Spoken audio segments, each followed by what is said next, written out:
I'm Danny Otto. Welcome into another episode of That Recap Show. Now, before we get into the episode, just wanted to issue major Crescent Blade spoiler alerts. We are going to be talking about everything that happened in episode 3 of the Moon Knight series. So if you haven't seen that episode yet, you may want to pause this video, head over to Disney Plus, check that out, and then come back and enjoy the breakdown. Now, with that out of the way, let's start the show. Poppin' Off presents That Recap Show.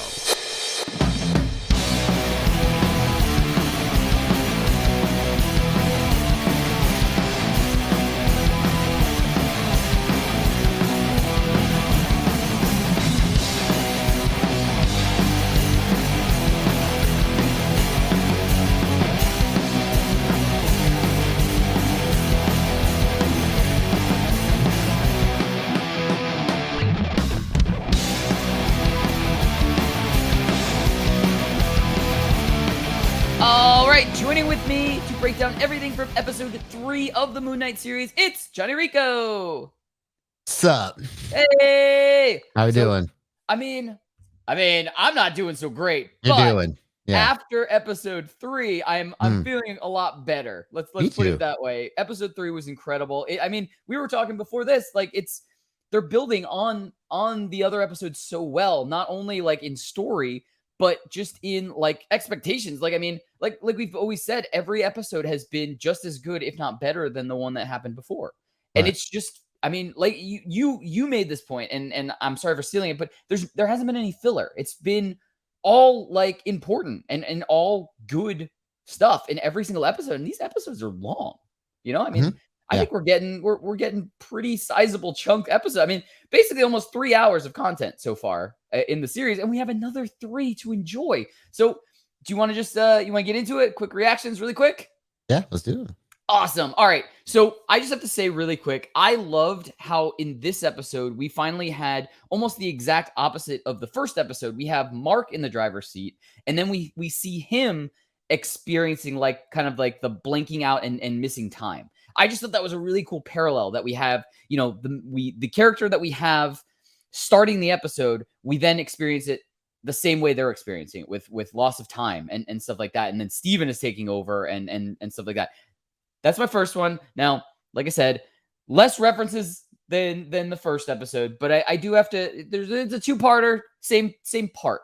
So when we get the awesome, and I will talk more about this in my big takeaways, the awesome Moon Knight, Mr. Knight fight scene, I was getting straight up Deadpool vibes.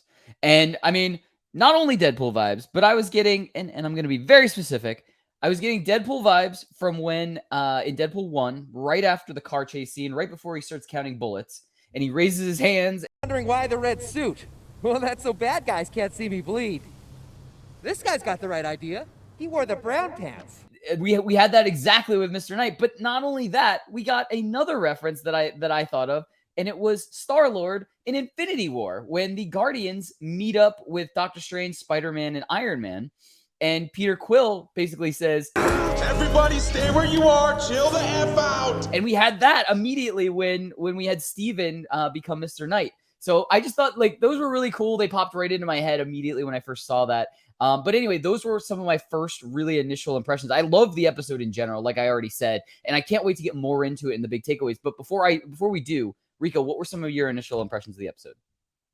This was my favorite episode of the season so far. I think I'm probably going to be saying that as each week goes along, but I think for what this episode brought to us, it was pretty fantastic. One of the things I really loved was the fact that we got a spotlight on Layla really in this episode. Like the beginning of the episode, we kind of see this scene with her and someone that's associated with her and her family, kind of someone that worked with her dad, making this passport for her. Like, man, I wish I can get passport service that quick, just be in and out and right. Just, be with my stuff finished right there like that, But we're kind of getting a little bit more of a deep dive into her past and her character's motivations, stuff like that. She's clearly a relic hunter who goes around and takes things from the past and from people that she feels doesn't deserve it, and sometimes she keeps some for herself to make a little money off it, she said. Hey, why not? So obviously there's not a moral high ground there with her as far as that's concerned, but it just adds more layers to her character, which I really love. And seeing her and Mark kind of interact in this episode, I think brought more depth to their overall relationship too. I'm not sure if we've had many couples in the MCU that were already a couple, but then aren't anymore. Like if we have like a divorced couple or a separated couple, that's now like the focus of like a storyline. So it's kind of cool seeing how like their past is brought into their characters so much. Yeah. And we haven't even seen any of it. Yeah. So yeah, and so like really it's all of her connections that bring us to where we go in this episode. And she, like again, I like that she's kind of brought more into the spotlight this week. So that was really fun thing for me to see. Absolutely. And look, we have so many other things to dive into. You want to get into some big takeaways? Let's do it. Awesome. I cannot wait. I'm going to kick us off. So I just, the very first, and I mean, I already kind of, started talking about it at the start in my initial impressions, but I just loved seeing Moon Knight and Mr. Knight switch mid-fight. I know that they were doing it because they were kind of arguing and fighting over control and stuff like that. But I'm really hoping that this is our foreshadowing that once they do agree to work together and once they, are combining forces, they can basically completely take control of all of their powers and use them in any situation that they need. You know what I mean? So like, I really hope that that's what this is. It was just showing us that like, they can switch on a dime. And, if we need this in the future, like if they agree to finally like really work together, which, we started getting Mark to kind of like start to agree to let Steven use his abilities kind of further in the episode with some of the star maps and stuff like that. So I'm really hoping like this is just the beginning of us seeing kind of their relationship and then being able to kind of use the best of their abilities, combining forces and stuff like that. But anyway, Rico, what is your first big takeaway? Okay, so Mark's kind of escapades in Cairo kind of lead him to finding where Senfu sarcophagus is, and he tries to meet this juice vendor who's like, I know. He goes, you're looking for Senfu? And goes, yeah. And he's like, okay. He kind of does like the Homer Simpson bush escape gif out of there. And Layla comes in again. He just goes, oh, okay, right person, right place, but you just kind of came in a little bit too shady for him to like want to help you. Yeah, I like that they finally gave us. He was like, you need to go to the black market, and they finally gave us here's real life black market type of thing. Yeah, really, just kind of like right there in the open. That's probably what you would do. Khonshu leads Mark into this place where when the Ennead need to have a meeting, they can just summon a portal wherever they need to go. And that's after Khonshu does some sky altering stuff that's pretty drastic in order to get their attention, which I thought was pretty cool too. So, we get to meet about 5 members of the 9 of the Ennead. Hathor being one of them, who's her avatar is this woman named Yatzil, who I believe is kind of like a South American woman, it looks like. But like the vibe I get from her is maybe that like, that god and Khonshu had a little bit of like a romantic history of themselves. That's probably why she's so willing to help aid Steven/Mark in their mission. But they have like this whole scene really was fantastic. The way they have like this kind of like trial for Arthur, but like everything they thought was going to happen just kind of gets flipped on itself right away, because as soon as Harrow starts saying anything, they're just like, oh yeah, no, we believe him. And it just felt very off to me. And like, that Osiris guy just gives me like bad vibes altogether, which kind of goes into later on in the episode, of course. But again, like I think this whole scene was just, it was one of my favorites of the episode. But also like the pyramid, the inside of the pyramid, like, when Steven sees it and goes, oh my God, we're inside the pyramid of Giza. I wonder if that's actually the other void that we were in, because in the books, the other void also takes the shape of a pyramid. And like, it would make sense if the avatars kind of meet in this kind of portal-like area that's not exactly in the real world. So that would be, again, a cool way if we've already been to the other void and we don't even know it yet. Yeah. But yeah, again, I just love that scene overall, and I hope we get to see more with those particular guys in the future. Yeah, absolutely. Me too. And I mean, that leads perfectly into my final big takeaway. And basically that is that Arthur is just that classic villain that like is always just slick enough to be one step ahead of our heroes type of thing. Like He's just always Yeah. there around the corner. He just always knows what's going on. He's able to, just flip things. Like even when you think you have him, you don't. And it's just like that. I hate you, but like it's like a perfect like it's a perfect villain to have because it's like this. How do you outsmart somebody who's outsmarted you at every step? And so it's like it is that classic villain that you like. You just gotta one time. You want to just I gotta just beat him one time type of thing. Like, you know what I mean? Like, it's just like, it's that perfect classic villain. And it just goes like that entire scene, like where he just completely talks himself out of being on trial and basically just puts the entire thing on Mark and Khonshu. And it's just like, yep, that just happened in a course of like, 5-10 minutes. Like, yeah, absolutely. Like, yeah. So, but that was my last big takeaway. Rico, what's your final takeaway? My final takeaway has to do with something you kind of mentioned a little bit earlier with, once Mark and Steven kind of get all the pieces of Senfu's sarcophagus that Harrow kind of just like, blew up completely. They kind of got what they could and head out to the desert. We finally get this great moment where Mark, like you said, lets Steven in, like willingly this time. Like the before in the fight, like it wasn't willingly. Like Steven just kind of fought his way in, and all of a sudden he was like, "Whoa, whoa, whoa!" And then all of a sudden, he had to go back in because he got impaled with some sticks, and he needed Moon Knight back right away. Yeah, take it back, take it back. Yeah, take it back, please. But this whole one of my favorite shots of the whole episode was you see that face change in Mark to Steven. And I thought that was like fantastic acting by Oscar Isaac when he finally lets him in. Like you didn't have to see the eyes go back or anything like that this time. You just saw the subtle change. And that's what happens when like it happens willingly. So seeing that moment was really cool and kind of seeing how Layla I think she kind of saw Steven as his own person for the first time, the way she's kind of looking at him doing what he does. I thought that was a really cool, tender moment because I think she kind of looks at Steve probably the way she looked at Mark when she first met him. And it's almost like that innocent side of Mark that she probably fell in love with. Even the way he looks at her is probably that same look that she probably remembers. But the whole big thing is that like, okay, they found the constellation, but the stars aren't the same as they were back in the day. Like you said, stars drift over time. So whenever the tune was made, like, it's whatever happened back then.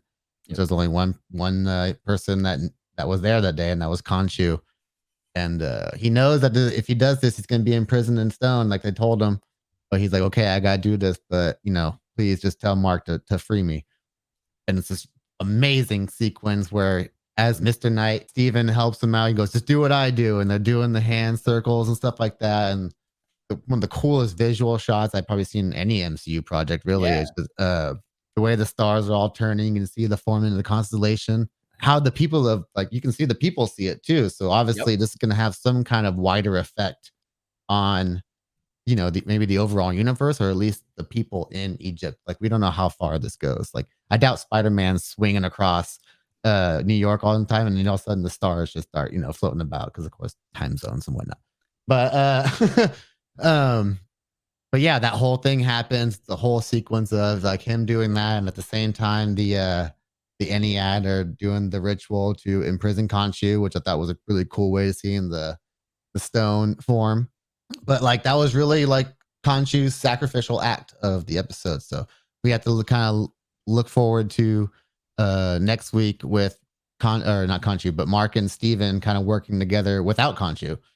So maybe powerless, but like how this affects their ability to, like go back and forth is beyond me. But yeah, I think it really opens up some more interesting paths for this show to go down, and also it's just we know we're gonna get Khonshu back probably sooner than later, but yeah, because we need Khonshu for Moon Knight. Exactly, yeah, we need Moon Knight exactly, but yeah, this little bit that we're gonna get without them relying on those two suits is gonna be very interesting. Yeah.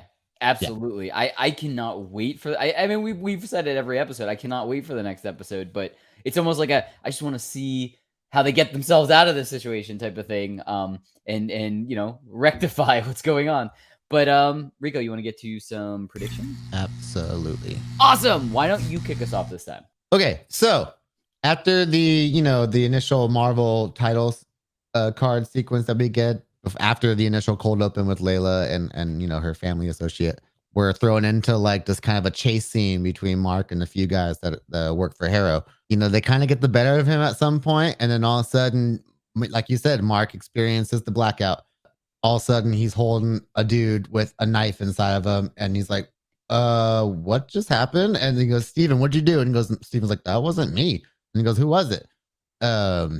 So at first my thought was like, was that Khonshu? Did Khonshu do it? Because like he didn't necessarily deny that he did, but he didn't they didn't ask that he did it either. Because I guess the only evidence we have that Khonshu can do stuff through Mark was through the trial scene when that was actually really funny the way he spoke through Mark, and the way actually another great acting performance by Oscar Isaac, the way he would just like go back and forth between the two and like go back between the demon boys, and he's just back to Mark.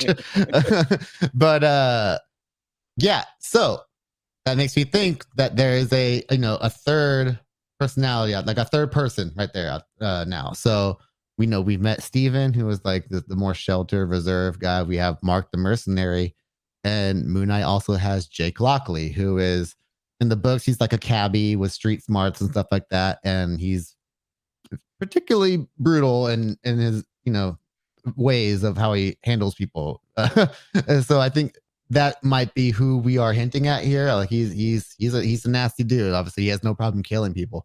I wonder if he was like the person in the first episode who was taking out people on the trucks as well. Because like obviously we didn't officially see or hear from Mark until the end of that episode. So again, the way they're layering this thing is fantastic. I love it. But yeah, again, that would be a great way to introduce another personality into this show. Another thing, we've been talking about Arthur this whole series. He's a fascinating character. Kind of feel like he's starting to be a little bit of a red herring here at this point as far as his overall intentions. Yeah, he's trying to bring back Amit, but like I don't think you make Ethan Hawke a D-list comic book villain like Arthur Harrow unless you're really making him somebody bigger. And I think that he might actually be the Egyptian god of death, Anubis. Like that would be, yeah, that might be. And of course, that's a more common name. I think that probably the more bigger mainstream audience would know. He has a bigger role in Egyptian mythology, I would say, especially one of the more prominent characters. But yeah, I think that's kind of like what we're building towards, that we'll find out that he is really Anubis's avatar, and he's really just trying to get his deity back, Amit to feed on the sinners, essentially, the people who are off balance on their scales. And I think that's going to be what we're leading to here with this big final battle with Arthur. Because yeah, I think again, he's definitely more powerful than we're led to believe with the stuff that he's displayed. And yeah, he's got access to a pretty maybe it's the other void also. I mean, that's where all these things are coming from. But yeah, I think he's Anubis. I mean, look, I did not. I've seen a lot of stuff just saying that we think he's definitely the avatar of someone else. And if you think about how he's talked about it, he's very careful language. Like the part of the of his cane was just merely a piece given to Amit's first avatar. He didn't say it was given to me as Amit's avatar or anything like that. Like, you know what I mean? So it's been very careful language. So like, I mean, it totally makes sense to me. Yeah.